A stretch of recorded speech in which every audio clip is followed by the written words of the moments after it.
Hello guys, another blog.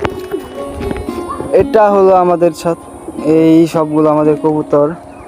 কিন্তু একটা মজার বিষয় হলো এই ছোট্ট একটা জাম গাছ, এই জাম গাছে বহু জাম ধরছে। মানে ছোট্ট একটা জাম গাছ, দেখেন, মানে বহুত জাম ধরছে।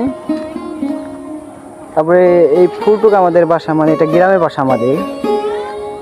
ওই যে ওখানে আম গাছ, তারপরে আপনার বেল গাছ আছে, মানে বহুত গাছ।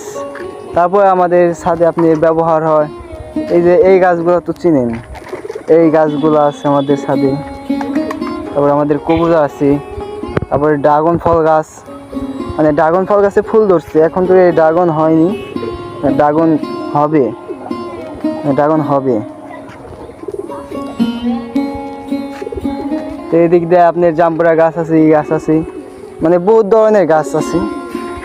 আর এটা হলো আমাদের বাড়িতে কবুতর।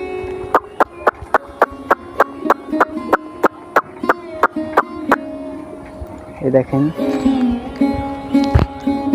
ওই যে আমাদের খোয়ার, এই যে খোয়ার একটা, এই যে খোয়ার, তারপরে ওই যে নিচে খোয়ার, মানে তিনটা আমাদের খোয়ার। এই তিনটার ভিতরে মানে কবুতর থাকে, মানে আবার কবুতর থাকার জায়গাও নাই। মানে তিনটা বুকিং হওয়ার পরও মানে কবুতর থাকার জায়গা নাই। ওই চাল দেওয়া থাকে, ছাদ দেওয়া থাকে, গাছে থাকে, বুঝছেন। তে আমার ভিডিও যারা যারা দেখতেছেন তারা লাইক কমেন্ট শেয়ার করবেন, আমাদের সাপোর্ট করবেন। আপনারা সাপোর্ট করলে আমরা সাপোর্ট পাবো, জানি আমরা আরও এগিয়ে যেতে পারি। এতটুকু আপনাদের কাছে চাওয়া। তাহলে ভালো থাকবেন, সুস্থ থাকবেন।